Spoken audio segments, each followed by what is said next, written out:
What's going on, guys? Thanks so much for tuning in to another episode of the Big Brain Boys podcast. Sorry we've been away. I have been gone giving all of my money to a Chinese real estate investment company. But we're back.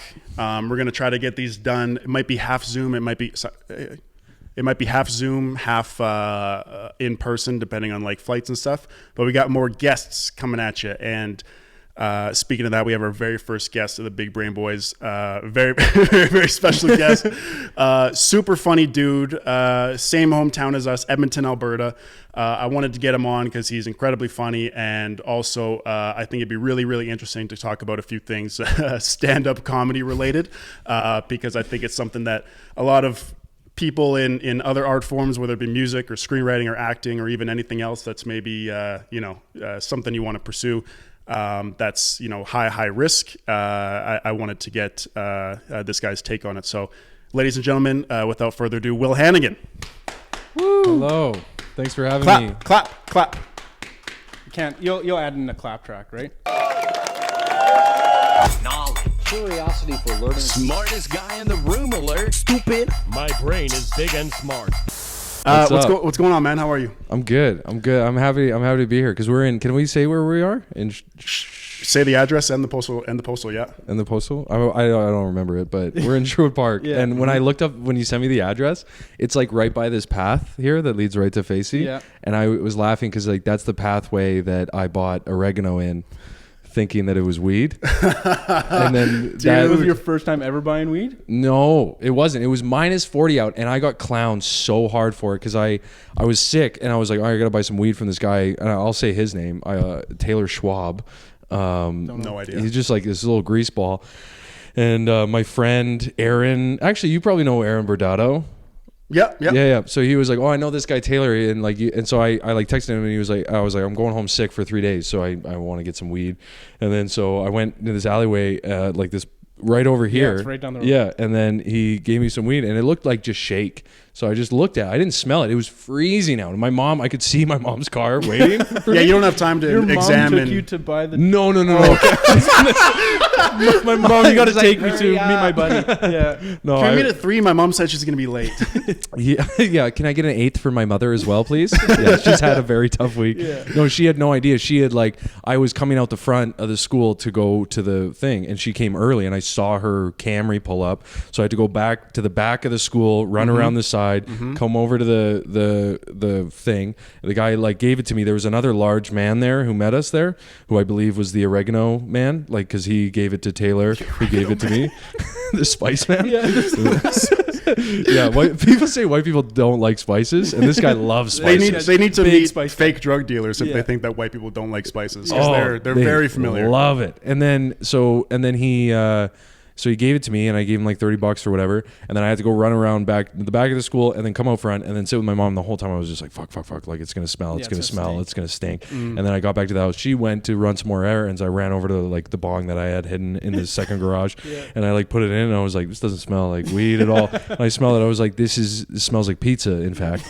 And then I've had this before, but not in my bong. yeah, I'm hungry now. I'm hungry, but I'm sober. I don't know what's happening.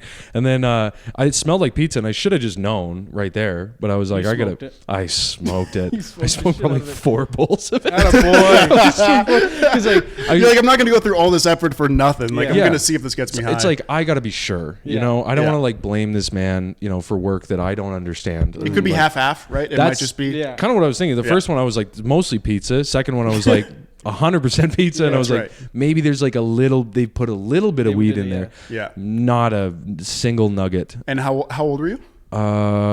15. 32. This was like 2 weeks ago. Yeah. Dude, just in a high school. Just in a high school at 32. Hey, can I buy some weed, man? Back, I know it's it's been so comedically overdone, but back when just kids these days just don't know how fucking hard it was to get weed, the shit you had to do. Dude, they don't I mean, and whether they know it or not doesn't really matter. I'm just so jealous of weed pens and children. I mean, I had a hard enough time because that was the first domino. Maybe not the first domino, but one of the many. Because then I wound up texting him, and he said he was gonna shoot and kill me.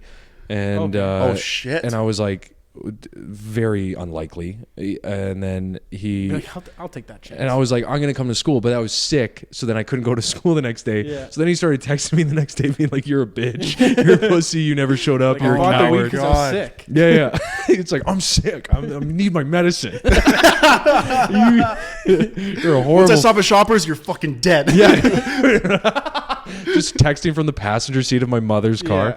And then I went to the school one of the days, and then I had told everybody, because I was scared. Like I was scared when he told me he was going to shoot me. I was scared the whole time. That's why I smoked 4 bowls of it, because I was like, I can't blame him immediately. And then one of my older sister went to the same high school, and a bunch of her friends like knew about this and knew the guy, and then they were like, "Oh, he's downstairs right now." And then I had been telling everyone that I wanted to fight him, which wasn't true. Like, I was scared, right? It's so I'm never gonna see nerve-wracking. the guy Back again. when you're just And in then- the teenage years, like Yeah. you're just shaking. Yeah. Oh my God. So many I want times to fight that guy so bad. He's here. What? Oh fuck! I gotta Cool. go. That's great. I gotta go to the washroom. And it was between classes, and they were like, "We know where his locker is. It's down by the shop." And they were like, "Come with us." And I was like, yeah. All right. There we go. And then I went down to the, like, wherever his locker room was, and I didn't really recognize him, because it was like we were wearing like parkas and shit outside. And I was like, "Are you Taylor?" And he was like, "Yeah." And then I was like, What's it to you? I was like, "Can I have some regular weed, please? Or my money back?" This is like over $30. Yeah. And then, You hit him with the passive aggressive. yeah, I little gave him a bit. choice. Yeah. I was like, "Can you please provide me with some money or It's like a Karen, some like, real weed?" I need my Sure. refund, or yeah, it's like, I don't know what your process is for refunds, it but needs to be to a man. yeah, he's just like, it hasn't been within 30 days. So, yeah. And then, so he looked around, and he was with like 2 of the really skinny little ratty kids. And then he just like puffed his chest up and was like, "Well, fucking, what are you going to do? What are Yeah, you going to do?" yeah. Oh, yeah. And then I was like, "Damn it. He did my, he's not going to, He called you on the bluff. yeah, he's not going to refund me." So then I looked behind me, and there was like 2 like big hockey guys that were like friends with my sister. They wanted to fuck my sister. And then so I was like, Friends. and then so I was like, okay, I have to. So then I started punching him, and then we fought, and then he almost like knocked me out. Like, he hit me like right below the temple, and I remember thinking like, "Oh my God, like that about would to have go been to sleep. that would have been so embarrassing." Yeah. Just like, "Give me my $30 out." Sleeping. My dad would have been so pissed. And then then we got hauled off, because like, and the thing was, is like, teachers got involved, but it was like girl teachers, and so this girl teacher like went and tried to grab him, and he was like coming at, like, I don't know, I had him like locked up or something like that. And I had him on the ropes. yeah, I had him against the lockers. Yeah. Yeah, right? Just Yeah. pin it. That was because that was my method with fighting, because I was always like, always fight. If you're gonna fight, don't fight where no one can see you. Fight where everyone can see you, so that all you have to do is wait until someone breaks Yeah. it up. Like, That's right. It you doesn't just- last long. Yeah, just get on the ground and then just be like, "Help, help, help, help me right now." Somebody. I got myself into a deep situation. And then they pulled us apart. The shop teacher like grabbed me or something, and then one of the women was like, one of the women teachers just cried. She was just like, just cried, and that kind of made us stop. We were like, "Oh, stop." This okay. isn't you. Yeah. Dude, You're that's better than that this. fucking, oh my God, there's a fucking TikTok. It's such a douchey cutaway, but like that TikTok of like a guy's acting like a girl in high school with fights. She's like, "Jason, this isn't you. Jason, this is not you. Look at me, Jason, please." Like, In the middle of a fight. yeah. We've talked about this before. Like we've done clips about like airplane. There's an airplane fight that we Yeah. did where during the airplane fight, it's a tube. You know how it is, right? There's no going anywhere. It's front and back, and it's blocked both ways. Yeah. And there's a fight going on, and it's just women screaming, "Stop!" Like at the top of their lungs, like would be clipping the mics, "Stop, stop, stop!" And it's like, it's so traumatic. If they just let it fly, it would actually be over sooner. Yeah. In a fighting situation, if you're like fighting a guy and his girlfriend's like, "Stop," you're Yes. like, "Yeah." I'm You know gonna you're keep crushing it. hitting You're him, gonna, yeah. you're gonna, You know keep you're going. crushing it. That's Yeah. right. Fuck,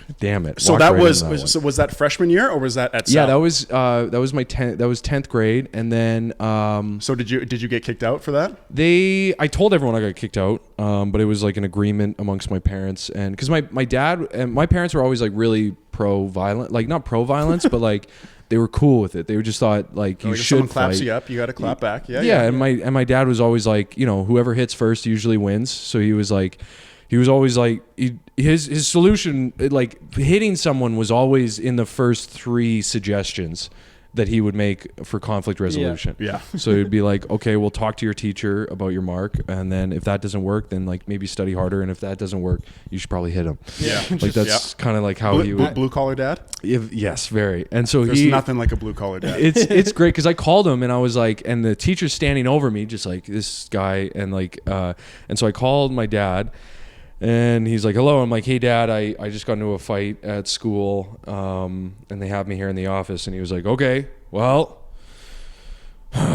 call me if you need anything. And then he just hung up. That's what I'm doing right now. And I was like, I need something. I was just going to ask you for something. Oh, shit. Yeah, sorry. Yeah, what do you need? Yeah, I called him back. The line was busy. So then I had to call my mom. He makes another call. Yeah. Like he's like, that's over for like a good 30 minutes. I can make another call. Yeah. Well, he was for sure like on the line with like some customer or client or something like that, or like some other oil field guy, and was like, and then, oh, hold on, my son's calling. And I'm just like, oh, you got in a fight? All right, did you win? All right, call me if you need anything. Hang up. Yeah, he fucking won. He won. He kicked his ass. Yeah. That's my boy. Yeah, he's definitely like that. And then my mom's just like a hard lady. Like she's cool. Like was doing a show at the comic strip once. Like the funniest person with a day job is a competition they have there. And then a couple of years ago, Will is the winner of Edmonton's funniest person with a day job of 22 or 21. 21, I think. It was last year. Yeah, it was last year. It was funny too. I was on a radio interview with the owner of the club, and the radio guy was like, owner of the club, he was like, what made Will stand out as a winner? Oh, no. And then the owner of the club was like, well, look, every year we have this competition, and it was just like a sports thing where he just wouldn't answer.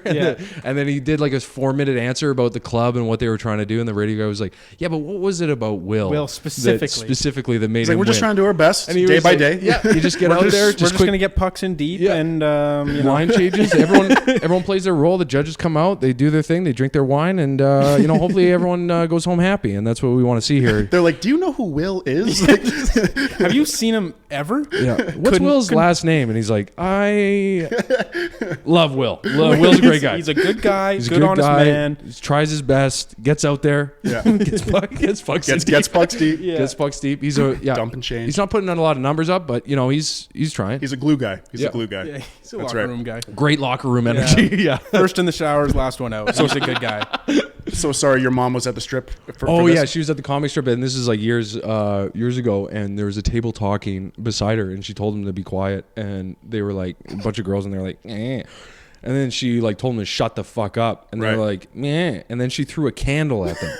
Nice. Like started a fight. Just the first thing she could grab. Right on, she Mom. just grabbed it and threw it at them, and then they because she also like threw it. She didn't just throw it as like, hey, just shut up. She threw it and then stood up. Yeah. You know what I Oh, mean? for the like, if you're following up, I'm right here. Yeah, Yeah. it's like it's a good move. Yeah. And anyway, so they're like they were like pro fighting, but they were really anti drugs. So then when it came out that it was about weed, then it was like my whole life was over. They like pulled me out of school, like because I remember the principal being like, "This is the worst thing we've ever seen here," and I was like, come on, right. Sal fights all the time for fun. Like They're like, there's guys just- showed up with swords here like 2 years ago. yeah, you can just like point out fights outside of Sal and be like, those are 2 future welders right there, like just beating the shit out of each other. Those guys are gonna make a lot of money. Whoever loses is gonna wind up scaffolding for sure.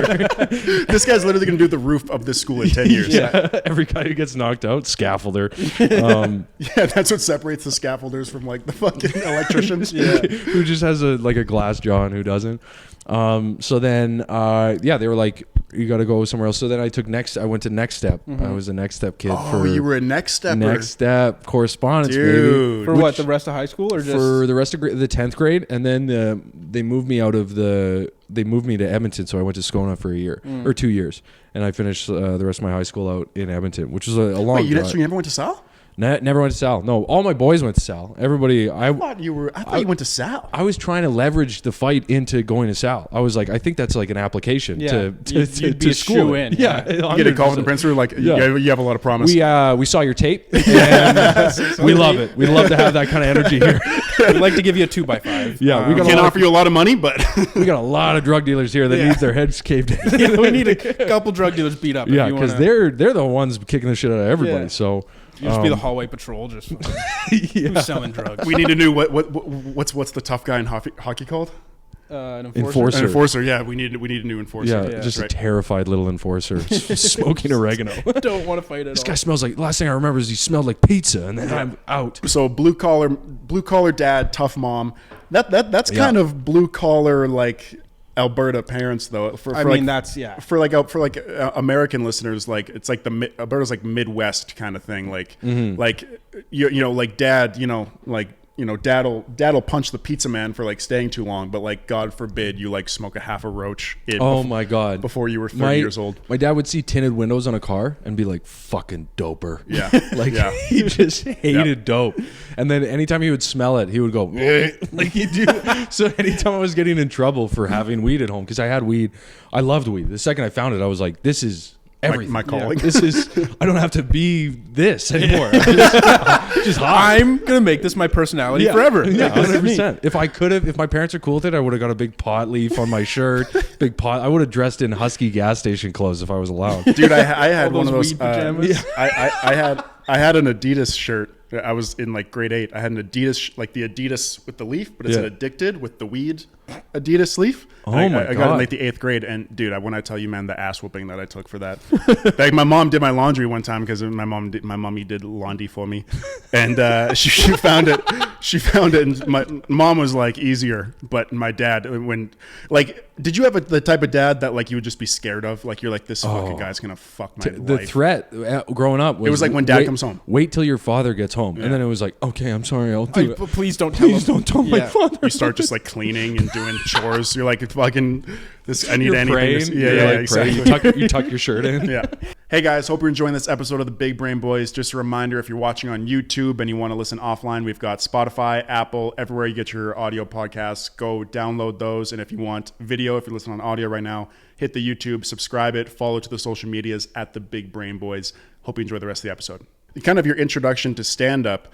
Were you into stand-up already at that time? Were you watching? Who were your guys? And were you already kind of the funny guy? Like, I can be funny with my friends? Or was this something that kind of clicked later? It was like I was always like fascinated with the funny guys, like because I was always like friends with the funny guys. Like the funniest, like the class clowns were guys that I would always get in trouble with them, and so I always wanted to be funny. So I was always trying to be funny, but then there's just dudes who just are. Yeah. Like they're just are funny. Yeah. And so I always loved watching stand up. Like growing up, there's something about like just like stand up I always loved watching, and whenever it was on, I would watch. And then in high school and stuff, I was like, I try to be funny, kind of.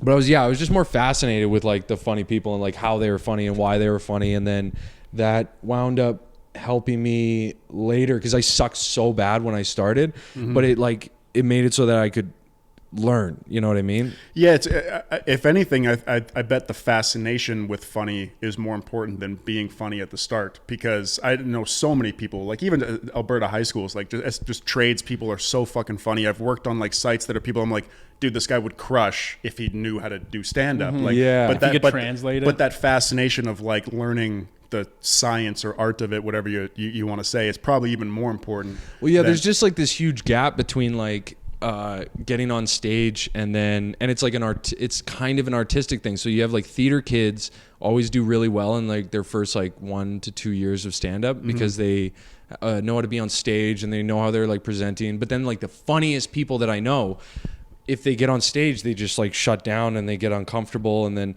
so it's like more so learning how to be yourself in front of everybody, or a version of yourself in front of everybody that is like funny or whatever. I can only imagine. I mean, I know you as a very funny guy. When I think I first started seeing you doing stand up, you were already, you were headlining Strip, headlining Yucks, hosting shows and everything like that. You were already very funny. But your very first gig, how did it go? Oh, terrible. Was that the Strip or Yucks? No, here?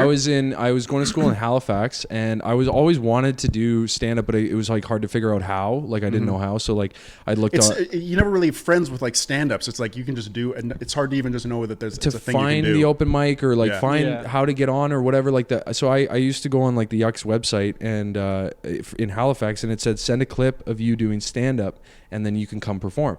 And so I would like film myself on my laptop talking, And then I thank God I never sent that anywhere. Oh, I was like, We gotta in the get time of my that. head, I was like, holy shit. That would have been the stupid. I would have got clowns. They so, would have put you up on the screen and be like, "Look at this fucking guy." everybody would have made fun of me. You were doing a Zoom audition, yeah. Oh, I was doing a Zoom audition Before, very pre-pandemic, and then thankfully my anger, because I was very angry, my anger would I would just be slamming the laptop because I'd watch it back and I'd be like, this is insane. This is what is going on right now. I don't even know how to do stand-up, and I don't even know what I'm talking about, and I never really wrote jokes or anything like that. I just start trying to tell a story, because I used to, I guess in university I would come back and I would talk about my day to when we ate at the caf, and then I would always try to tell stories or make What it funny. tags worked with your friends, and then just kind of do it. Figure it out and shit. And then the first one I did, I there was they posted on the Dal students. I went to Dalhousie, and the Students Union thing, they posted a variety show, and they're looking for performers.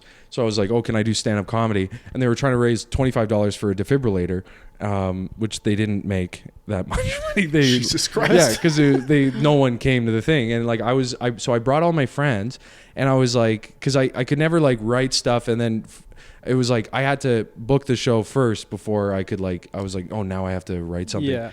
So I wrote a bunch of stuff, and then I remember there's a guy who was our RA, our resident leader or whatever, and he was just a super douche. He would always be trying to fuck all the first years and stuff like that. And then he Every RA ever. yeah, his name was Tawny, Tany, and he was he went up before me and did 15 minutes on a Spanish guitar. And it was I was wet after it. It was. And you had to follow that. I followed it, and I went up, and I didn't know how to talk, so I was mumbling. And my first and joke. so sorry, it's a variety show, so it's it's not just a stand-up show. It's they're slam poetry, fucking anything. There's some people singing and Yeah. and it's brutal. It Yeah. was a bad talent show, a talent show with no competition aspect to it. Yeah.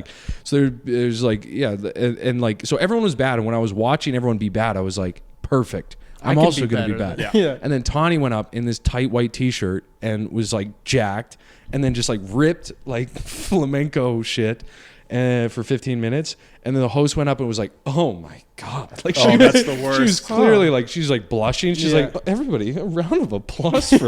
And then she Tawny. forgets your name. She's Yeah. now I guess we have to bring up another dude. He's going to be trying stand-up comedy, everybody. And all my friends came, and then they were all "Wee!" All excited. And I went up, and I was so scared. And I had written something about wanting this is really bad, but the premise was wanting the way girls have gay best friends, I want a Jewish best friend.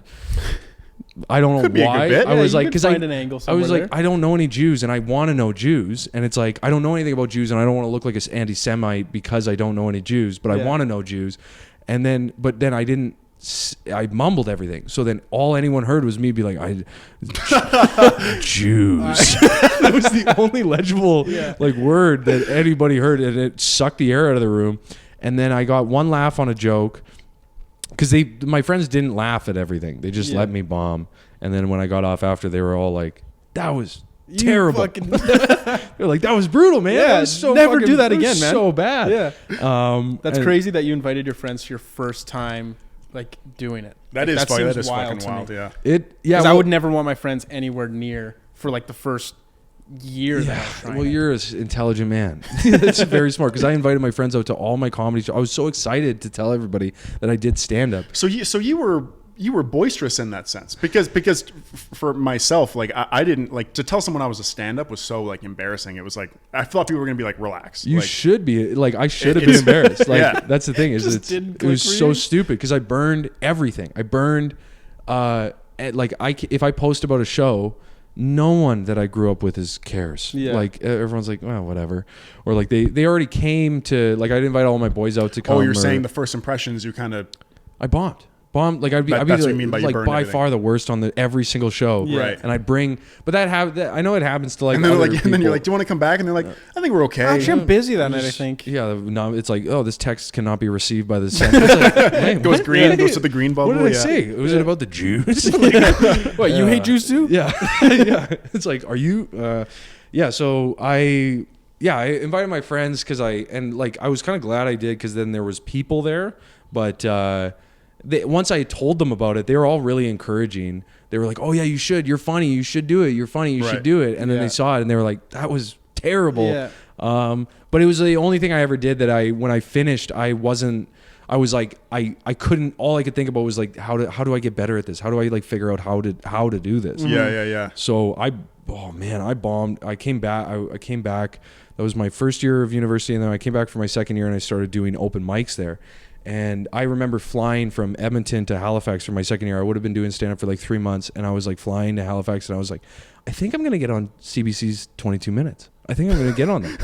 And I was like, man, this is where it all starts. Like I had these like with the plane to Halifax. Yeah, it was like these huge dreams. I was like, they're going to see me and like, this is like, I can make shit happen. And then I go there and I just became like the lightning rod, you know, like of shit, like the shit rod, like where, you know, like shit rod, you know, like when you're working and there's just one guy who sucks so bad that it doesn't matter what goes wrong, you can just make it his prop. Like, so that was like that on every show. So it was like I was the novelty bomb on every single show. And then if I was getting laughs, I would get a laugh and I would be like, what? Yeah. Like you could see in my face, people would be laughing. I'd be like, why are you doing that? So yeah, I sucked for a long fucking time. And so during that time, like you had friends out in university, obviously, and you said, you know, kind of burned the first time to show them whether you were funny or not. But like friends and family, close friends and family, what was it like? Because stand-up is such one of the reasons why we wanted to have you on is because it's I think there's so many like interesting points of a stand-up coming up that's like, you know, music can relate to, screenwriters, actors, because it's such a thing where it's like, hey, it's such a low chance of it working out, such a low chance of you being any good, such a low chance of like finding success, but you just keep doing it anyways. Yeah. What were like the challenges? Like was family and friends like, hey, maybe we slow down, or like were they supportive? What were the obstacles? They were excited when I told them, and then they'd see me, and then after they'd be like, "You should probably go back to school." like you do have a plan B, right? Yeah, like, you tell. I remember I told my mom, and she was like, "That's so great that you're doing. Like that's so great." And then she saw me do it, and then she was like, "Are you sure you want to leave school? Like, are you sure?" So then everyone gets excited because it's like a cool thing to say. Like I'm doing stand up. Like that's like one of the biggest, like when I see new comics starting, they get so excited because they're like, I'm a comedian now. Yeah. And it's like, I know you're not, but like whatever. I'm glad you're having fun. Yeah. But like, so then glad you're having fun. the challenge was like, it's just wasted in the back of the green room. He's just like, have your fun. you get up there. Oh, you talk to me after the fucking show. Yeah, I mean, I'm trying to think of what like the challenges were because I don't think I was so focused on it that it was hard for me to notice whether people thought it was stupid or not. It sounds like you kind of accepted the fact that like this is something I'm not going to be good at off the bat, and it was tunnel vision maybe. Yeah, it was just like I heard Louis. There was like this thing like Talking Funny on HBO, and it's like him and Louis, Gervais and Seinfeld and Rock. I think on there he said like it takes 10 years before you can consider yourself a comedian, just in general, like a comedian. And when I heard that when I first started, I was like, all right, I'm going to check back in 10 years. Yeah. That's pretty much kind of how I thought about it. It's almost like a weight off the shoulders of like, oh, I can just go in autopilot and not worry about making it tomorrow or not. And just in 10 years, I'll look back and be like, oh, there it is. And then it doesn't matter if like people understand or not, because it's like I just, and a lot of people, like a lot of my friends of my age were like young and everyone was doing stupid stuff. So everybody treated it like a phase, so that like everyone like close to me was like, oh, you're still doing that? Okay, that's good for you. You know, just right. The same way, you know, like someone who makes candles at home, everyone's like, oh, you could maybe turn this into something.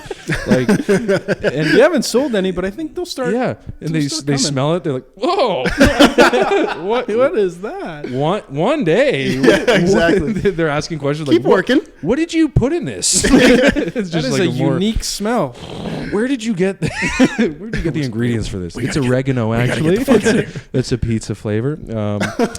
Yeah, so I don't know, man. Like it's I definitely like took my lumps and like lost like relationships and stuff like that. But everyone would always just tell me like, well, make sure you have a plan B, or make sure, or like, oh, do you make enough money at that? It was more so like passive aggressive remarks of like, oh, can you make a living doing that? And I'd be like, yes, and I wouldn't be. Like, I'd be like, yeah, I can. I'm doing fine. I was just talking to Matt about this on the drive over here about like what people think about, these kind of things, podcasts, stand-up videos, all this kind of stuff. And usually what it takes is people seeing money, like especially parents. I can speak for parents for sure. Is like, it's usually money, and then they're like, oh, it's a real thing. It's not just like we were talking with this about the podcast about like, you can have XYZ, but then it's like you start making money, and they're like, oh, it's not just you guys like jerking off on camera. It's a real. It's like, no, we are really trying to do it. Yeah, it is, and it's usually money that what it takes people to see. It's money, and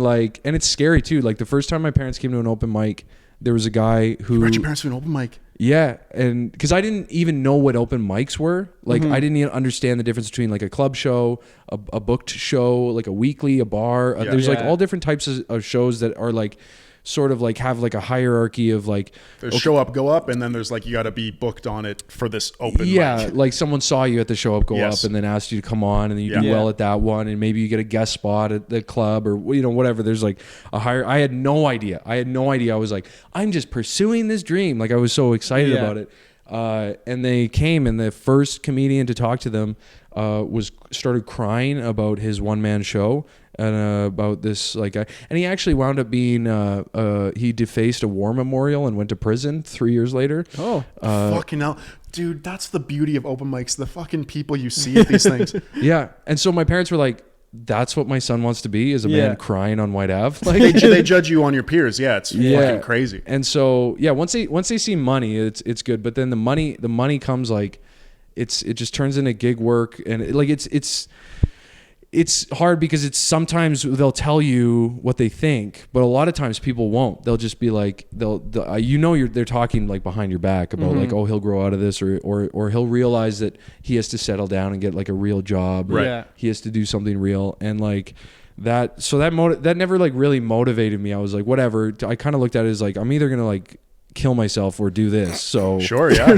When you have that sort of like, when you're like, your plan B. Do I kill or do I just go? Do I go to that open? I'll just go to that next open mic. It's like, God, that show was bad. It's like, better go kill my next. I'll try tomorrow. Seems a little extreme for how bad not that quite was. there. Yeah, I got a couple laughs. Yeah.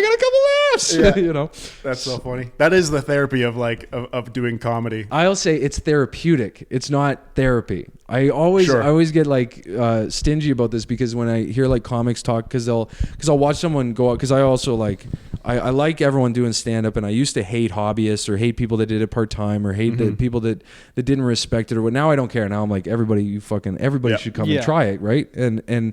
But like people would be like, oh, it's so therapeutic to get that off my chest, to talk about my dad dying, and it's like, yeah, but that sucked. It sucked. You sucked the fucking life out of the room. You wasted your dad's memorial speech like on these. If your dad could see what you just turned him into as a bit at an open mic for a comedy show, he'd like be pissed. You're just like taking out your dad issues, which I do that, but at least I have the respect to cover it with put some jokes in there, some sort of jokes. You got to make it about the audience too. Yeah, because like the way I look at it is like, for every minute you waste, depending on how many people are in that room, that's like, if there's 10 people in that room and you waste 1 minute, you've wasted 10 minutes. Because there's 10 people in there, and then every minute you waste, and I mean, I wasted a lot of fucking people's time. But and what was the first moment of like, oh, there's some momentum here, there's some positive, like this is maybe something that's looking on the up and up, or something that I can maybe do. The first time I got to go on the road, I was like, oh my God, I'm doing it. I'm going to be becoming a road comedian.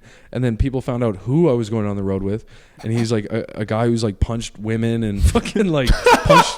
And you're like, that's my boy. Like, we're really close. He was like, he told me when we were on the road, he's like, I don't make my openers pay for gas. He's like, all I ask is that when we stop, they wash my windshield.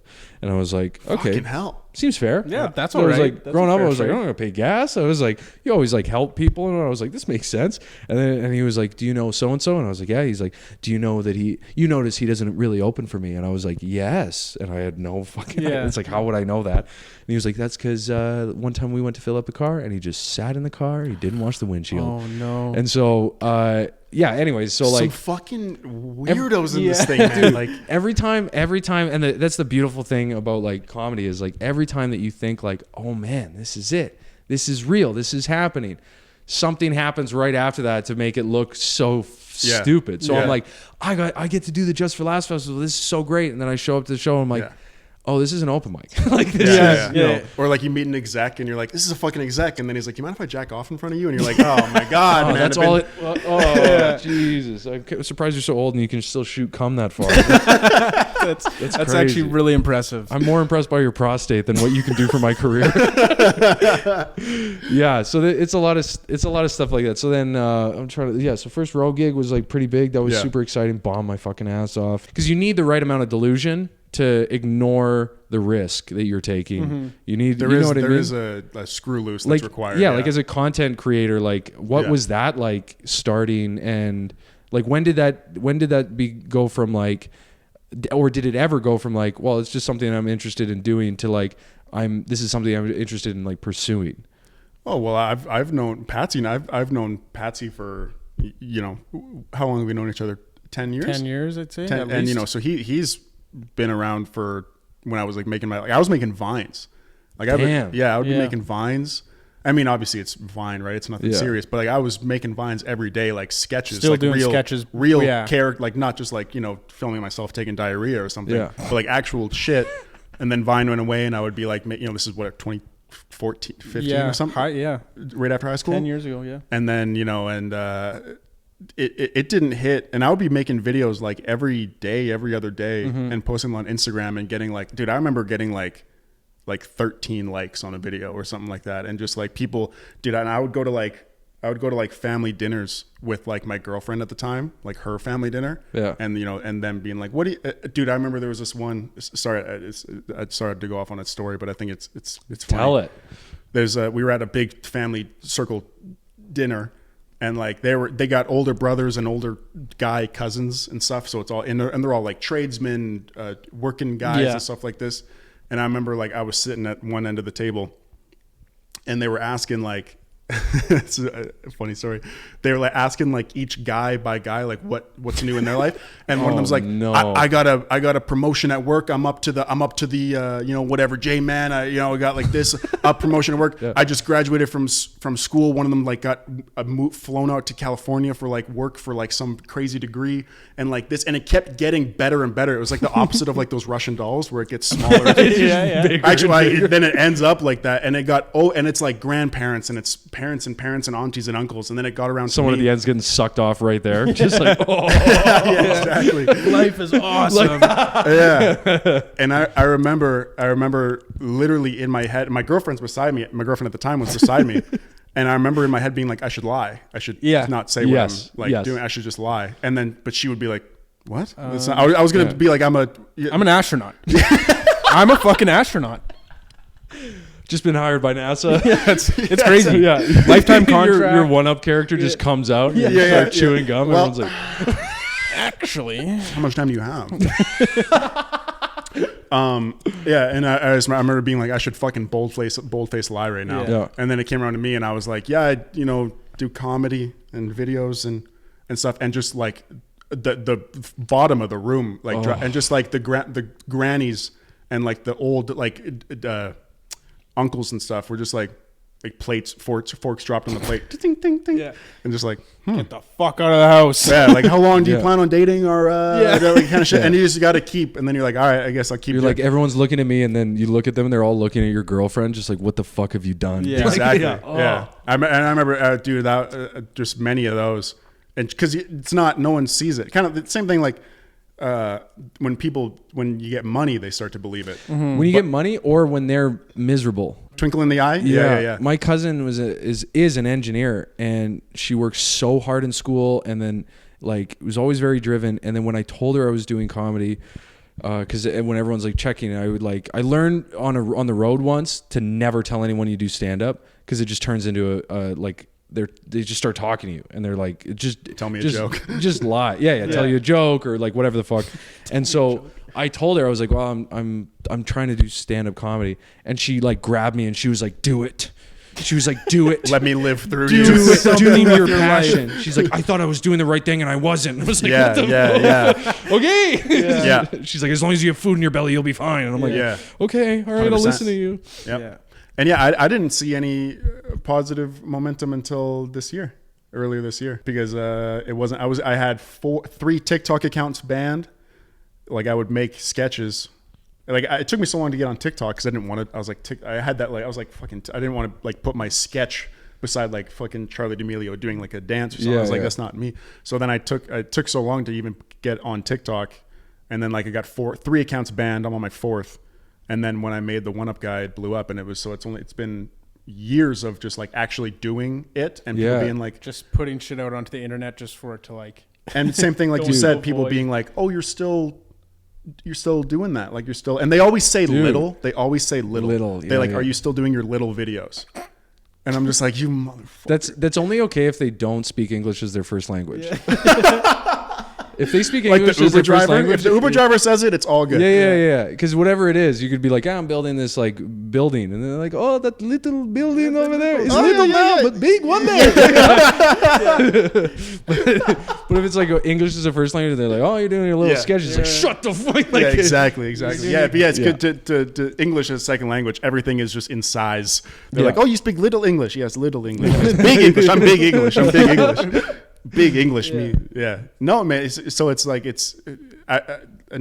said it again, but like, we wanted to get you on the pod because it's like, there's so many people who I think can, like, even if they don't do stand up, whatever the fuck it is, music or acting, screenwriting, anything like that. It's like, I love talking to people who are like, they jump headfirst into this thing knowing that everyone's like, hey, you shouldn't jump been through the ringer a little bit and like seen it firsthand. And to make it out on the gauntlet on the other side is like even just with half a soul. Yeah, and it's scary because I think that's so like cool that because I've always been terrified of filming myself. Like, the nice thing about stand up for me for a long time was like, I can get better in the dark, kind of like, I'm doing this in front of people and ruining their evening, but like, it's just their evening, you know? And like, when they remember it, it's not like that memory will kind of go away. Like my family will be embarrassed to say what I do, but they won't have to like show someone what I'm doing. Okay, you know what I mean? And like, I looked up your son. I Googled your son's name and they're like, oh. Yeah. Or they just don't say. They Google it and then they're like, they don't say that they Google it.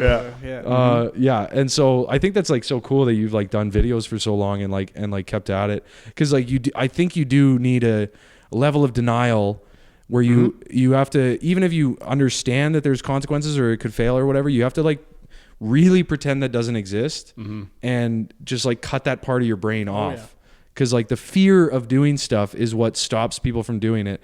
And the fear isn't like, what if I never do it? The fear is like, what if I do it and I'm not good at it? It's and you blink and like your life's root. You committed 15 years to this thing and you're like, oh, I have to just stop now. Yeah. One thing that helped me though is like, if someone's like considering trying it, is it's like going to the gym when the first couple days that you go, like ever, you're like, everyone's looking at me. I'm fat. I'm ugly. My butt smells weird. Like realizing that they're not actually looking at you. Once you go for a bit and then you see somebody like that, and like the tiny amount of time in your head that they occupy of being like, oh shit, that looks, I remember that. And then you just keep doing what you're doing. That's how most people are when they look at the stuff that you do.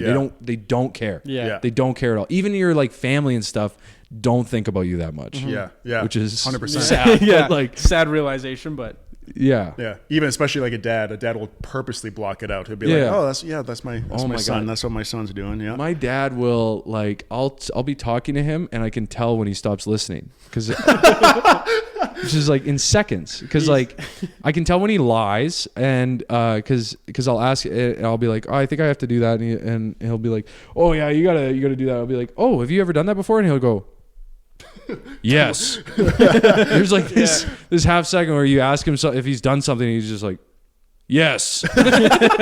It's so out of his out of his regular speech pattern that it's like, it's obvious when he like, you're putting that on. And sometimes he'll use like every time I try to explain to him the difference between like why you're supposed to say indigenous and not Indian, he'll like explain his side about like, he's like, well, It's called the Federal Bureau of Indians. Yeah, It's yeah. called the Indian Board. That's Yeah. that's what the government calls it. So Yeah. what do you want? I didn't fucking pick it. They change it. They keep flip flopping. They want this. They want that. He's like, Indian. It's just Indian. And I'm like, well, there is a word you can use, and it is indigenous, Right. and that is more. And as the second I say, well, there is, he's like, Yeah, he just starts watching the game. He's like, yeah. And then at the end, I explain. I'm like, do you understand? And he goes, yeah. Got you loud and clear, buddy. I don't know what these fucking Texas size 10-4, pal. Yeah, yeah. I can't talk to your sisters like this. They get all fucking pissed off. He's like, yeah, talking about indigenous and Indian. He's like, you know, I love you, buddy. You're a good kid. Yeah, I went to I went to visit him for Christmas, and I like was in the kitchen after he made dinner and stuff, and he put some stuff away. And he was just there, so I gave him a hug, and I went to give him a hug, and he was like, "All right, let's get this over with." He hugged me, but I know he's saying that like for him, like he's Yeah. like terrified because like he will say like, I don't know where your dads are at with saying I love you, but like he used to just, I'd be like, "All right, Dad, like thanks for talking to me." He'd be like, "Yeah, all right, bye," and then he would hang up. Not even to give you the chance. Yeah, so now what I do is I've made a point of saying like, okay, at the end of our conversation, and I know he's waiting for it too, because he'll get quiet if I finish talking. He'll get quiet and be like, "Oh yeah, well, you know, that's about it going on here." And I'm like, "All right, well, I'll talk to you tomorrow. I'll give you a shout in the next couple days, and I love you." And he goes, "I love you too, bye." Hangs up like as soon, like I could be in the middle of a conversation and be like, "I went to the store today and I love you," and he'd be like, "I love you too, bye." Whoa. Hangs up, he's like, oh, God. "Oh, my son loves me." Yeah, Jesus. I don't know what to do with this. Yeah. Is it? Yeah. Is he? You think he's gay? You think he would have told me by now that he? That's why he hangs up. He doesn't want the gay to get to him. He's like, Yeah, love you, yeah, yeah. Jesus. Emotions. Yeah, that was Whoa. gross. Throws the phone away. Oh, Yeah. God. If we're on FaceTime, I say I love you. He's like, "Ah!" looking at me like it's like looking like this. Yeah, I love He you. just starts imploding like, Yeah, yeah. I remember the sex talk with my dad was him opening the door because my mom caught me with a girl, and which nice. but she caught me with a girl, and then she told my dad, "Go talk to your son." And my dad was like, open the door, and he was like, "Son," and I was like, "I don't want to talk to you," and he was like, "Look, your mother said that I gotta." Your mother. It's always your mother And said. I know, and I was like, I know what you're gonna say. I know I did something, but he's like, you just, because like whenever he doesn't know what to do, he just starts getting angry and starts yelling like louder. Yeah. So like if you're upset with something, he'll get more upset than you. So then you're like, oh, I guess I shouldn't be upset about this. Yeah. And then so I was like, yeah, whatever. And he was like, oh, you don't. Your mother said, look, you got to be nice, all right? And girls, you like girls, right? I was like, yeah. And then he was like, smiled, and he was like, all right. That's my boy. No wear a condom, no nothing like. He's like, be nice and make sure it's girls. Girls, right? It's girls, right? Yeah, he's like- he was so happy when he found out I was kissing a girl. He was like, and my mom was like, yes, he was drunk. And my dad was like, well, yeah, whatever. A couple of drinks. What are you gonna do? He's kissing a girl. He walks away and he's like, fucking go. Yeah. At a boy. Those dad talks when he gets you alone and you're just like, it's just quiet and the radio's on. He just turns down the radio and looks over and he's like, you like girls, right? And it's like, yeah, I do like girls. He was like, all right. Turns up Shania Twain. I did a joke about that for a long time about how my dad said he was making a joke. He was like, my son, because he was arguing with my sister on the way to school about gay rights. It was when homosexual marriage got legalized in Canada or whatever. Like, I don't know when, 2008, 2010, and we were talking about it because they had polled the nation. They'd like call houses. I don't know if you remember that. They call landlines like at dinner time and see for surveys. He answered the phone at dinner time once because the rule is, Which is already a mad dad. you never answer the phone at dinner time. Yeah. And my dad, for some reason, someone was telling him he was wrong about something, and he was like, I gotta get the phone. And he gets the phone, and he's like, what? Government of Canada. And he like looked at us. He's like, what do I think of gay people getting married? You want to know what I think about gay people getting married? Hold on a second. And then he went to the bedroom while we're all eating in silence as we can hear him being like, this motherfucking nation is falling apart. think having a full meltdown. comes back like heaving. He's like, I'm not hungry anymore. It's like, Jesus Christ, man.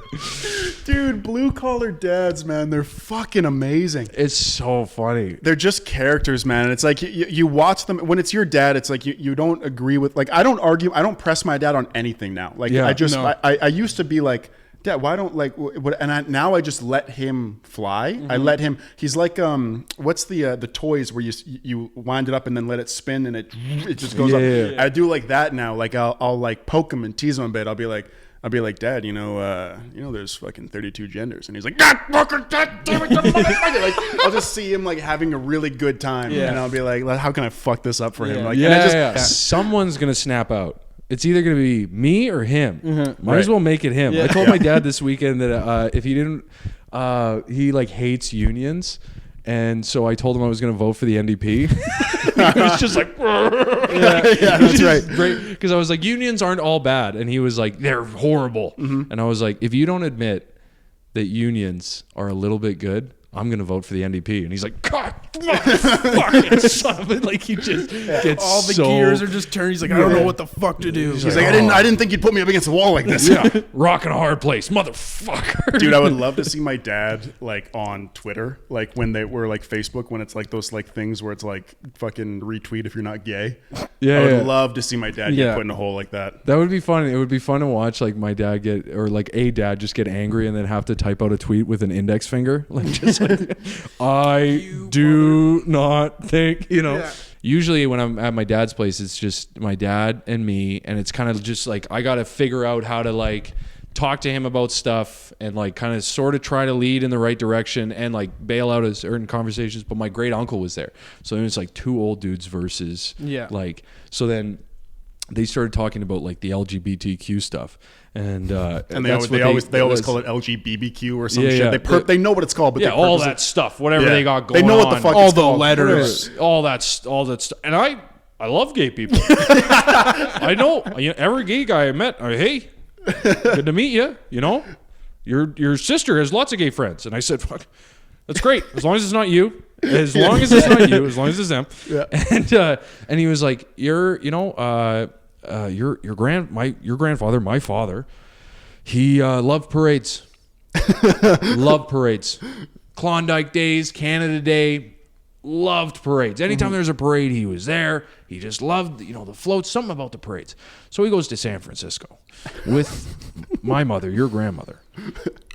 And I just got a call from my mother saying, well, your father said he's never going to go to a parade ever again. He's like, he went to a gay pride parade. Yeah. I think it was just a regular parade. Yeah. And then he was like, what the fuck is that? What is going on? And he's like, yeah, you're laughing. It's funny.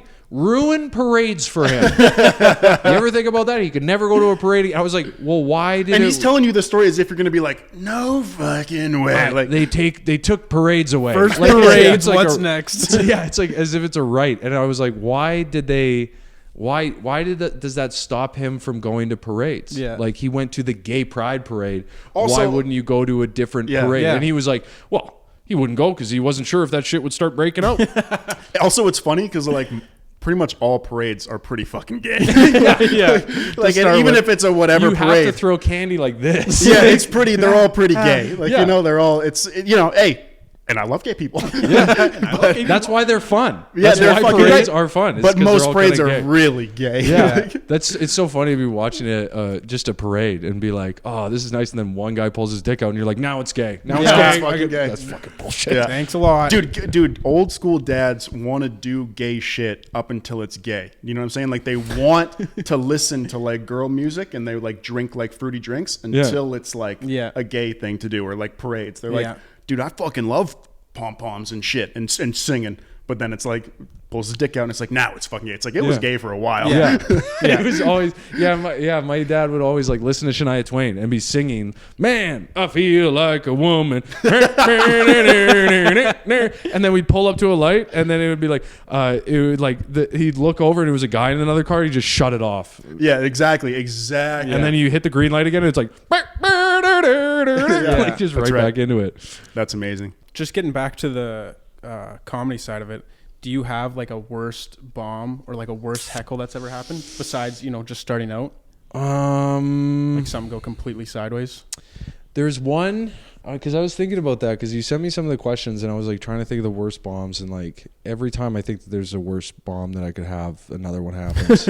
And I did one notable one. I used to do a joke about being the premise was like essentially I was scared in my car driving on the highways, and then I'd look over and see a smart car passing me, and I'm like, how are you not scared? Mm-hmm. And like the joke was something like my uncle's a truck driver, and if he saw a deer on the road, he would swerve to avoid the deer. If he saw a smart car, he wouldn't even change gears. Like he would just run it over. Yeah. And then that was like I drove to like interior BC into this small mountain town, and I saw all these trucks outside, and it was like a community event, and it was all centered around the show. So everyone buys tickets to the show, and a portion of the ticket goes to pay the comedians, and the rest goes to fundraise or whatever. Mm-hmm.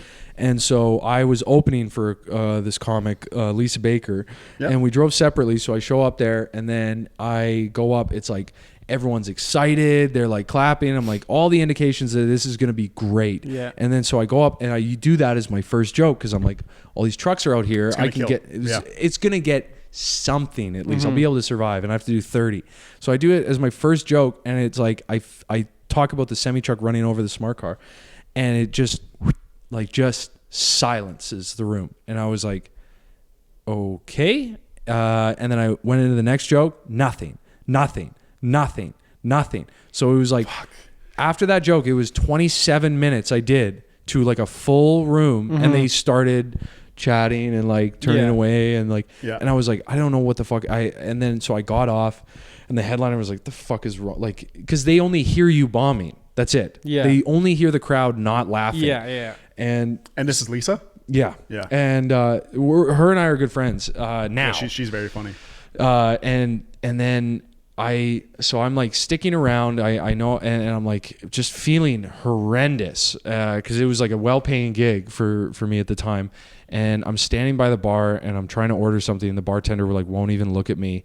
And this drunk girl that comes up, and Lisa murders. Like as soon as Lisa gets on, it goes from like this is a bad show to like everyone's dying laughing at any sort. She's just like, what the fuck are you both doing? And then everyone's like, ah! Like, which is the worst because you could almost walk off and be like, that crowd sucks. And then the next comedian goes on and murders, and you're like, oh, it was a good crowd. It was me. Oh, wait. You find a mirror somewhere. Yeah. And so this like girl is like hammered. No one will talk to me either. Like I go to talk to the organizer. I was like, thank you so much for having me. And she's like, just looks and talks to somebody else. And so I'm standing by the bar, and this drunk girl walks up, and she is like, that wasn't very good. She's like, you didn't do very good. And I was like, yeah. Christ. I was like, I know. And she was like, but she's like, it was a smart car joke. She's like, because last week one of our members of the fundraising team got run over while driving a smart car. No, fuck dude. me. Yeah, and I was like, oh God. Here you were like, this is gonna be the match that lights the fire. Great. And like now I know. Like I learned. Like you learn from that. So like, because I told another comedian that I was opening for about that story, and he was like laughing at me, and he was like, yeah, dude. Like if something doesn't work that usually does work, check in. Just be like, oh, did I do something sorry, did I upset someone? Because I could have just been like, did I upset? Is it everything okay? And then someone could have told me, and then I would have been like, I'm so sorry. Yeah. Like I'm not making fun I of had that no person. idea. Yeah. I had no idea because like it was all over their newspapers. Yeah, they just like literally had the memorial. Like it was like it was literally everybody was coming out and like putting on their jacket that night, being like, well, we miss Craig, but this is our first night to get back to normal. Yeah, and this guy's like, you imagine getting fucking run over by a semi truck, and everyone's just like, oh fuck, it's like mothers there, and I had no idea the whole time, and so that was like probably one of the worst bombs. Brutal. That's pretty brutal. That's just bad timing right there. Hey guys, hope you're enjoying this episode of the Big Brain Boys. Just a reminder, if you're watching on YouTube and you want to listen offline, we've got Spotify, Apple, everywhere you get your audio podcasts. Go download those. And if you want video, if you're listening on audio right now, hit the YouTube, subscribe it, follow to the social medias at the Big Brain Boys. Hope you enjoy the rest of the episode. I wanted to talk to you about sobriety because you are, am I correct, completely drink-free for several years? Is that correct? Alcohol-free. I still smoke weed like every night, you know. yeah.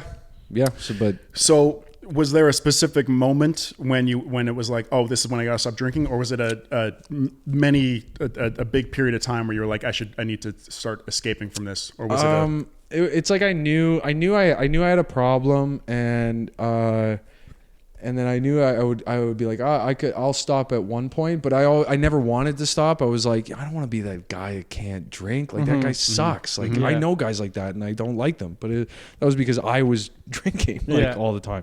So the big moment is it's not that funny. Because I got a DUI, and when I lost my license, the relief I felt.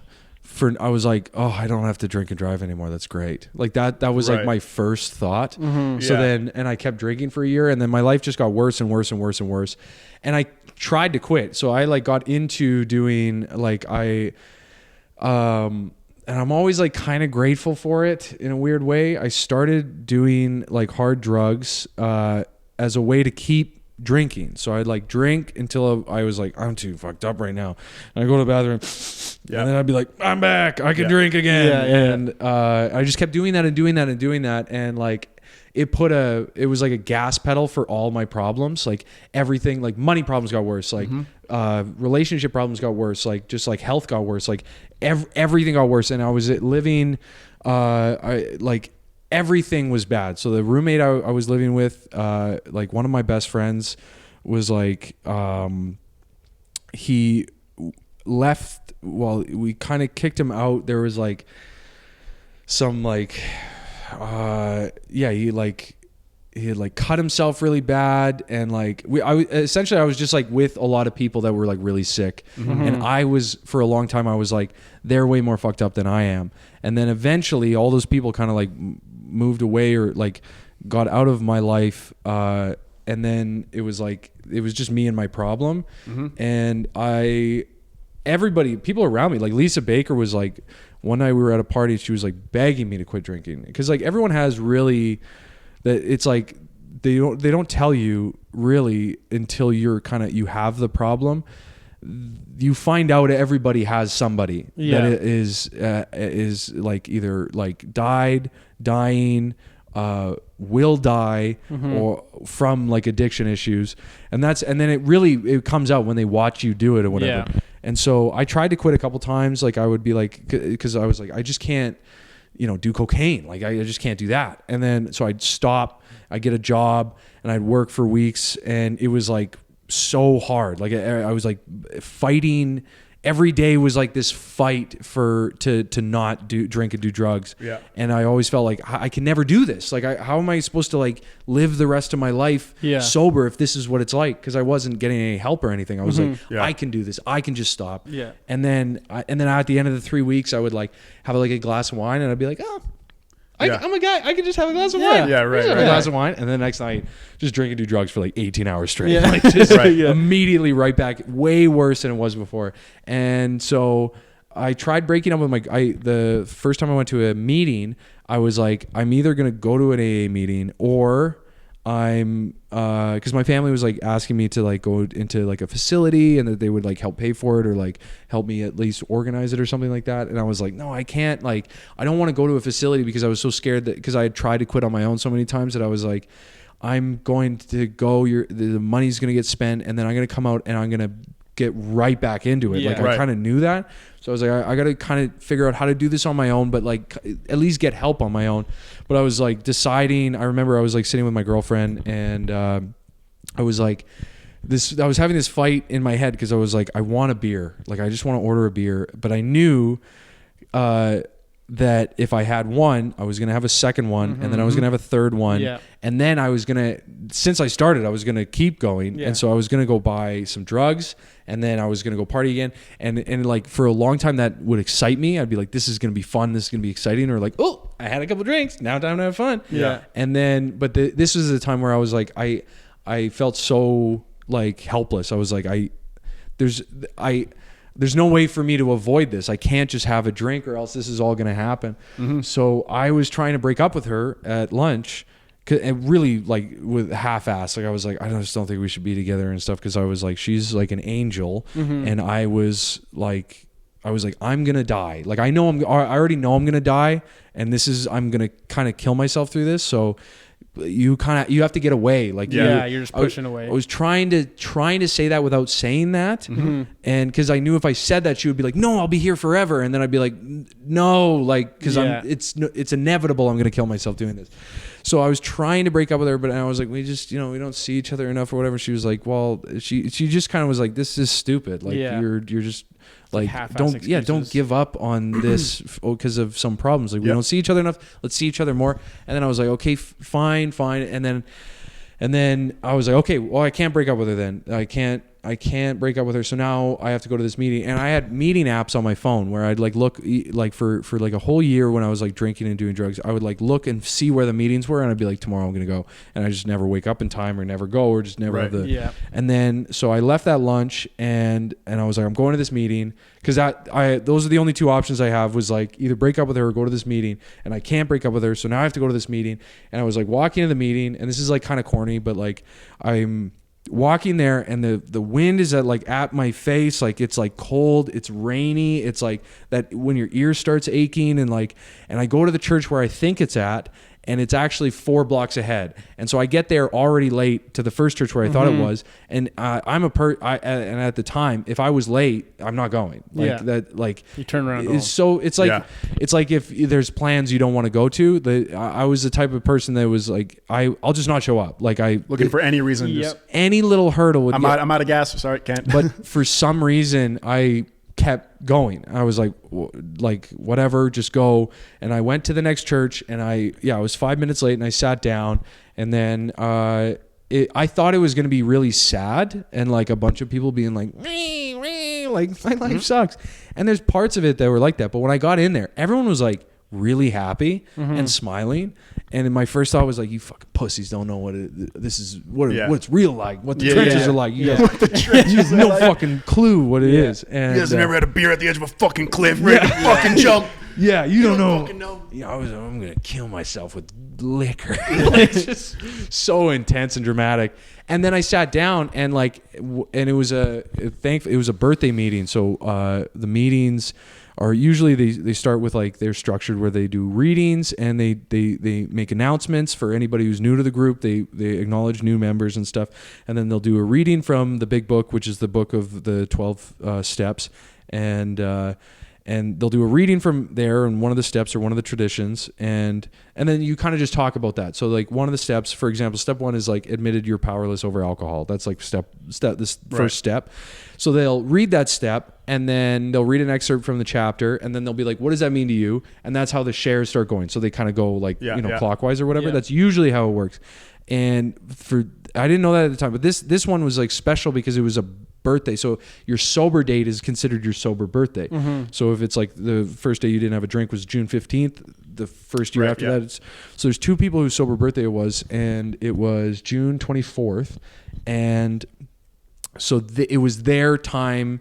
The meeting was about them. So they brought some family, some friends and some family, and then they tell their story from the beginning to the end. And I just saw all these people laughing and joking, and was just thinking they have no idea what I'm going through. And they were telling stories that were way worse. For years, decades, they were drinking and killing themselves. And I was in the sort of 4 to 5 year range of problem drinking. And then they talked about their recovery and what they went through and what their life is like now. And it took quite a while. And then one of the ladies was told her whole story, and then looked at me when she was crying, and she gave me her chip from her original 1 year or 3 month chip or something like that. It was original chip with her date on it and stuff. She gave it to me. She was like, just give this back to me when you have 30 days. She's like, I'm so happy you're here. Wow. And I was just I was kind of just blown away. And then when I left, I know I'm like fully aware that it is. I understand how wind works, but the wind was at my back when I left. Got that on record. Yeah. The wind was at my back when I left. So it was at my face when I was going there, and then it was I went 2 different ways. I know that, but that was like the metaphor for.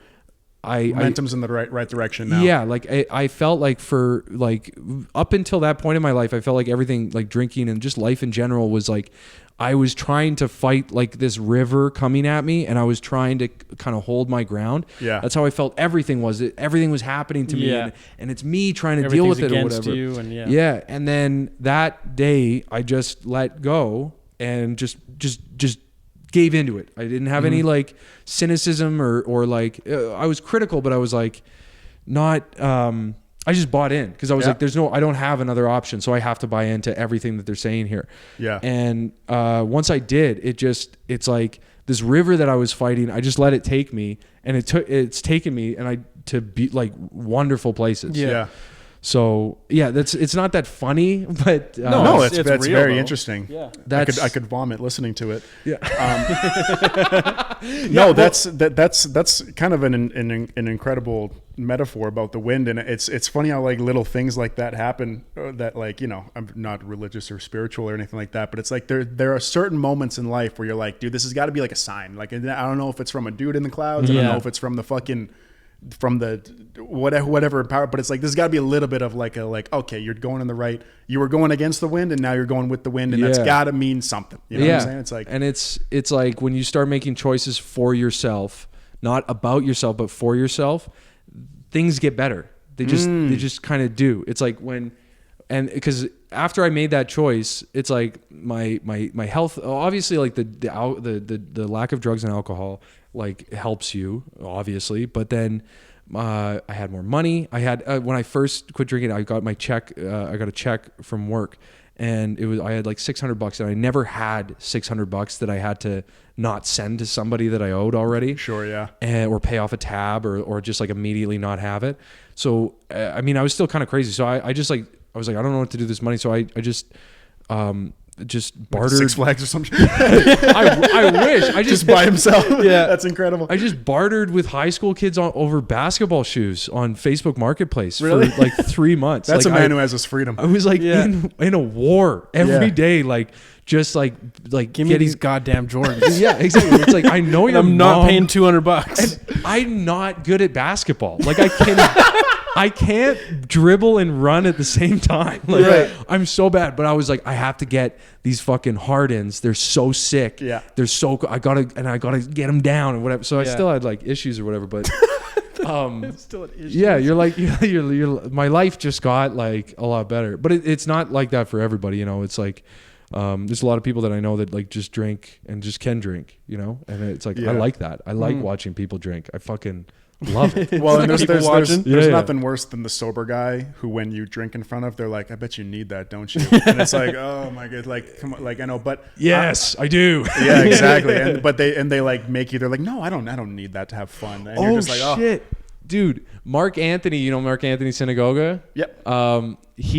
The week before I quit drinking, I was at Urban Tavern. We were doing a show there, and I ordered with the last $20 I had was rolled up like the way you roll it up. Right, sure. And I was like, I ordered this double Jameson, and I was at the bar, and the guy goes to make it, and I pull out my 20. I'm like, fuck. Like, I unroll it. Yeah. And so I finally fold it enough so it's like flat, and I go to hand it to him like this, and he goes, as soon as he went to grab it, it just went and just rolled back up. And then he just stared at me. I was like, I'm a piece of shit. Yeah. I took my drink. I sat down. I was across from Mark Anthony, and I sipped the double Jameson.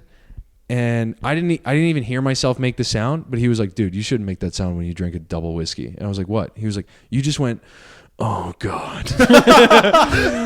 Wow. And I was like, well, I did. And I must have sipped it and been like, yeah, right. Like this, like incredible relief. Yeah, exactly. Oh, finally, we're back. Yeah, right. Yeah. And so as a comic and a writer and a creative and a performer, sometimes in that environment, performative and creativity wise, sometimes it can be enhanced by Yeah. drugs and alcohol, and especially as a comic, you perform maybe a little wilder, or you think of that thing, or off the cuff you were drunk, and so you went into this person, you said that thing that you might have not have thought of sober, Yeah. and it can almost be enhanced. As a comic, cutting that out, was there a concern or a worry that like there might be some almost creativity, performative losses with this, and like was that a battle in your head? Because it's so hard to. It's almost Yeah. easier to quit an addiction when it's so in front of you that this is not good. 100 But yeah, maybe if you're 100%. drinking and you had a good set when you were drinking, it adds an extra layer to like yeah. cutting it out. 100%. And like there was the creative thing. For me, it was more like when I started learning more about like addiction and stuff, because the first thing that goes is the drinking, and what you don't tell new people to like programs or whatever is like, you don't like, drinking's the easy part to quit. Like the quitting drinking is the easy part. It's like, how do you deal with life now in a way where you're not running to go get a drink? Like With that crutch, Yeah. what I was terrified of, even when I was quitting, and there were some comics that I knew that were sober at the time that really helped me through. I was like, is me wanting to do stand-up a coping mechanism? And that was the scary part. I was like, am I going to fall out of love with this? Because if I fall out of love with this, it's over. Like it's Yeah. like I won't do it anymore. And then who am I? And then it's like that was the big fear for me, was like, less so like, am I going to be funny? But because like the way I've always looked at it is like, I'm just going to do this until I can get as good as I can at it. So nothing else is going to affect that. So that's what I was scared of, is that I was like, have I been lying to myself about this thing that I love? Yeah. And thankfully, throughout everything, I've like found a healthier relationship with comedy. And that doesn't mean that I do it less. It means that I do it more and I do it better, and I'm more clinical about my approach to it, and I treat it like Yeah. work. And so I'm like very grateful for that. But I never really, because like that was always like something I saw even with new comics, where they would be like, well, I got to bring a beer on stage or whatever. And like, Right. even when I was drinking and doing coke and stuff, I was like, well, that's fucking stupid. Like, Yeah. you shouldn't have to do that. Like, even though Yeah. I was thinking I was different than that, because I was like, I don't bring a beer on stage. I drank 9 before. Yeah, I just drink right before. No I get one on has stage. any idea I'm fucked. I remember I opened for Bobby Lee, and I was at a beer garden the whole day, and I literally like fell into a cab, and I was laying in the cab on the way to the club, and I was like calling the guy and being like, you gotta come to the comedy club, and I was like hammered, wasted, like could barely like stand and stuff. And then I met the guy, and then I had some in the bathroom, and then I was like back, and then I like went up, and I did well, and I got off, and I was like, oh yeah, I did it. I did. Right, right. No one had any idea. And it's like, yeah. yeah, they did. They all Everybody knew. Yeah, Everyone knew. Yeah. I was like, You were, eyes you, were, like you, were, this. you were chewing the microphone. Yeah. it was like, yeah. You guys ever talk to your girlfriend? You're like, you're stupid. And then everyone like kick the laughs. shit out of your girlfriend. Yeah. You're like, oh, you guys get it. You guys get it, don't you? And everyone's It's a good crowd. Laugh. You all laugh now. yeah. And so, yeah, I mean, it never really like, my stand-up just got better. Like it was like hard adjusting a little bit because it was scarier and whatnot. But like, even when I was drinking a lot, I always knew that I was better when I was sober. So Right. then I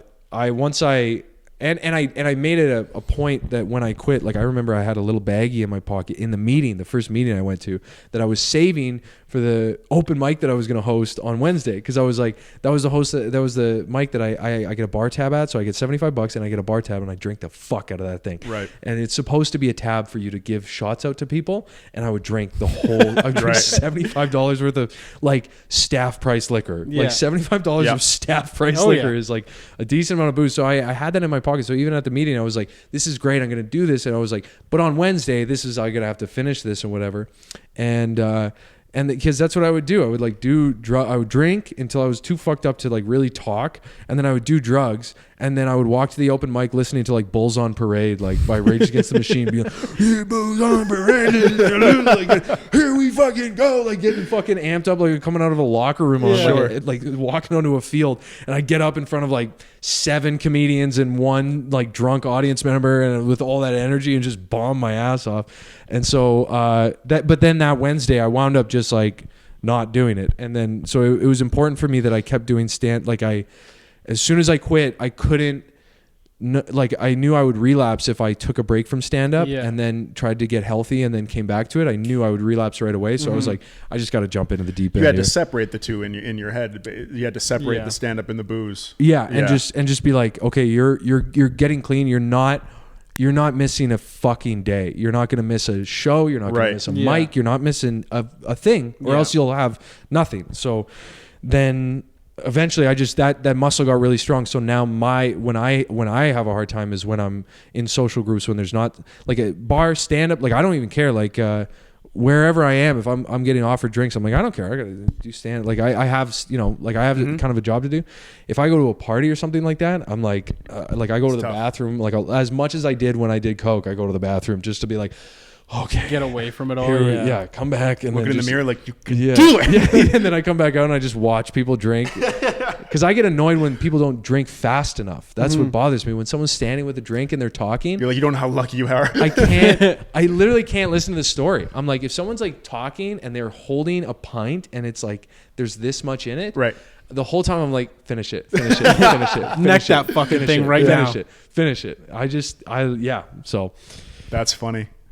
Well, I mean, that's very interesting. I didn't know you was that introspective about it. I like that a lot. That the story of kind of finding it and then separating it in your head and realizing that if you give up booze and then you start sacrificing stand up, it kind of in your head makes a connection between the two. Yeah. That's what I think people are scared of, because people have said that to me a lot. Like, oh, I don't know if I could quit because it just gets me in the mood, or it just gets me like this, or it just gets me like that. And I'm not gonna like pontificate and be like, well, that's not something that you should blah blah blah blah blah blah blah. Like if you're a fucking alcoholic and it works for you, like I don't give a fuck. Like it's your life.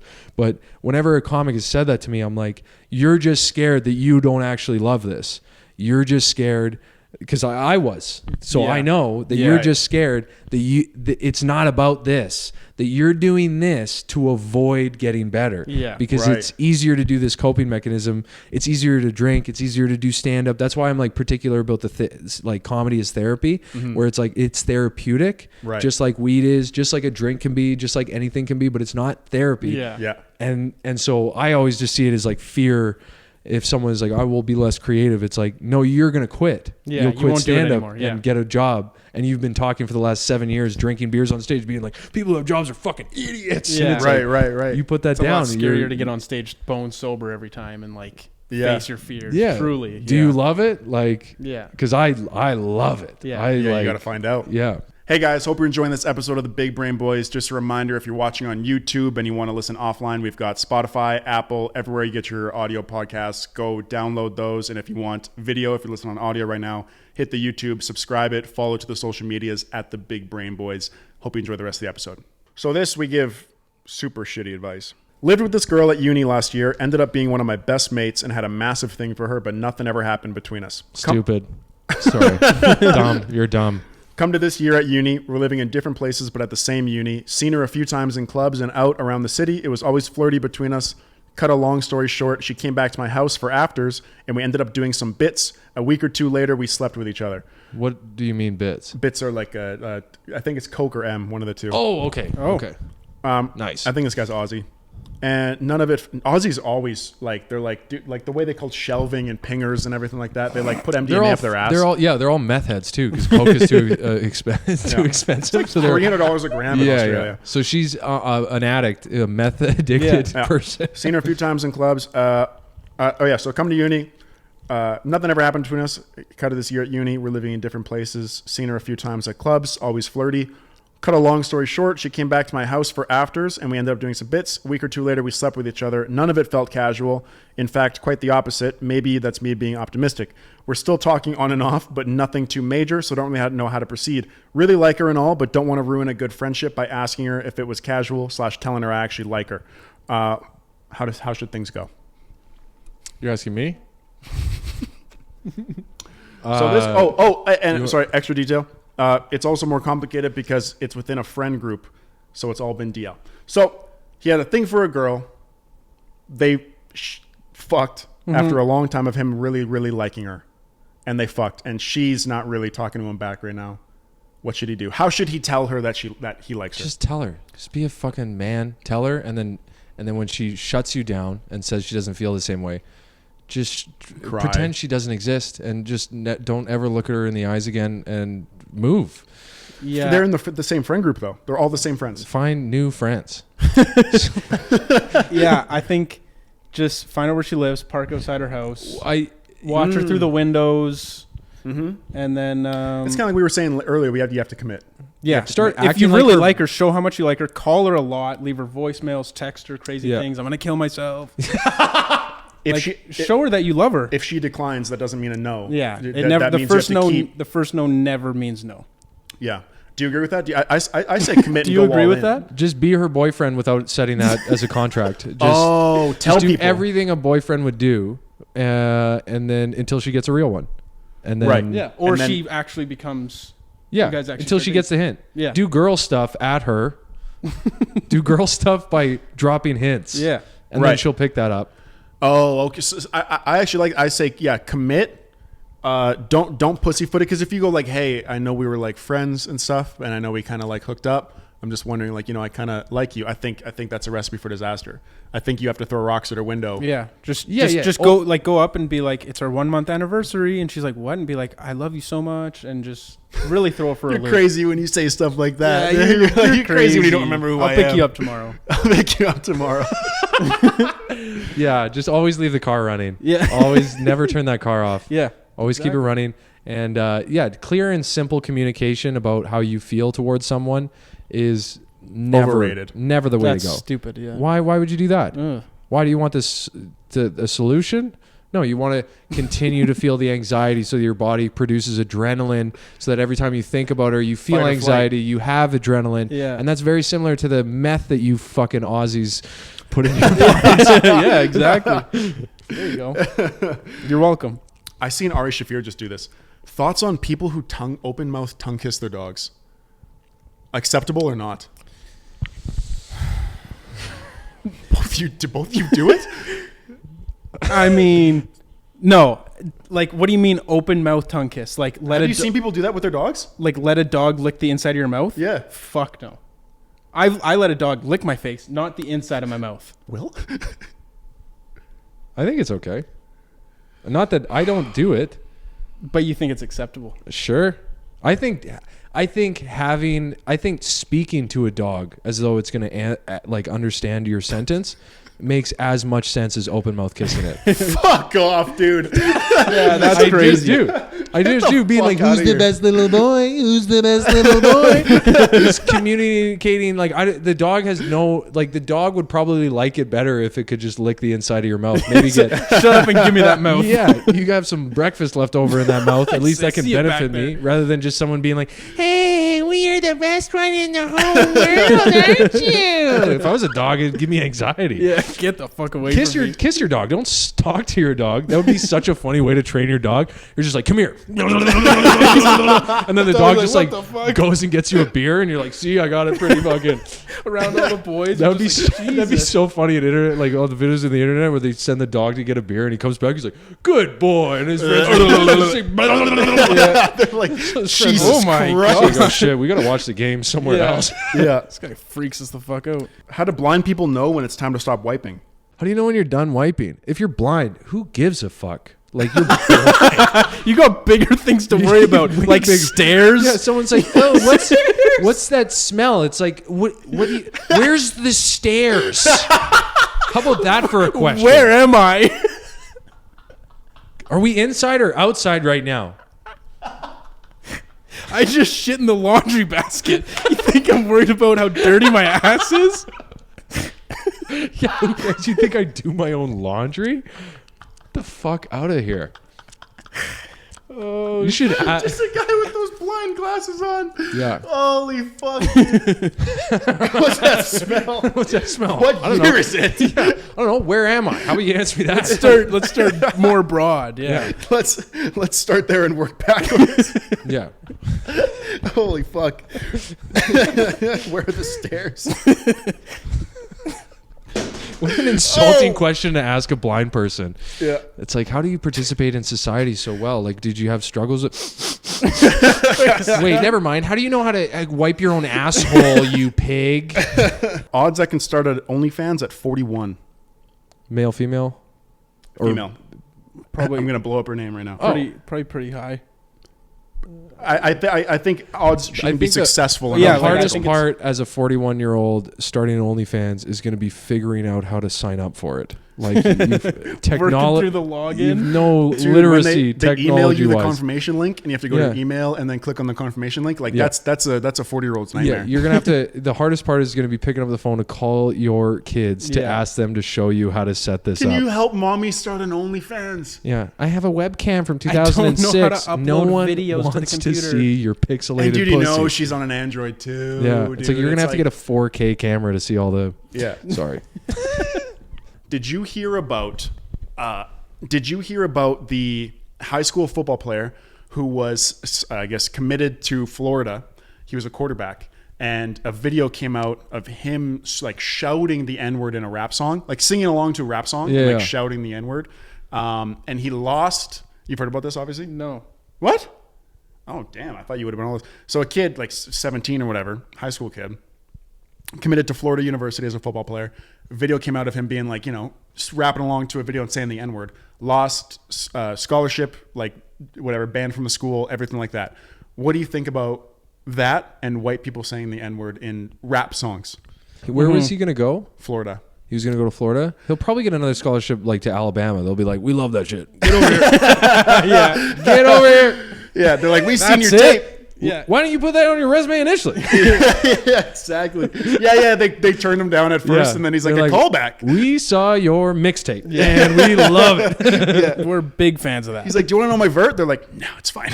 Word. How high can you jump while saying that word? That's funny. They did that in the Woodstock documentary, the Woodstock 1999. They show DMX running around, and he's singing like "Where My At," and he'll go like "Where My." It's just white guys. Like, no, it's like they're only hitting. He's doing this for the one word. Yeah. Yeah. He's doing it because it's funny for him. He's like, yeah. let's see him all do it. Yeah. Oh, imagine like way back in the day, like if someone in the future came and showed like slave owners like a video of DMX doing that, they'd be like, "Oh, so shit's still the same." And, Yeah, he's like, shit's good. Good. Yeah. Couple hundred years later. not lots changed. I can sleep safe knowing my grandkids will be able to say whatever the hell they like. Exactly. Thanks so much for checking out that episode of the Big Brain Boys. Big thank you to Will for coming on. I hope you guys enjoyed that episode. Be sure to follow, subscribe, all the socials, YouTube, wherever you get your audio podcasts, everything like that. All of Will's social media will be in the description. Thanks so much for checking us out, and see you next episode. Knowledge. Curiosity for learning. Smartest guy in the room alert. Stupid. My brain is big and smart.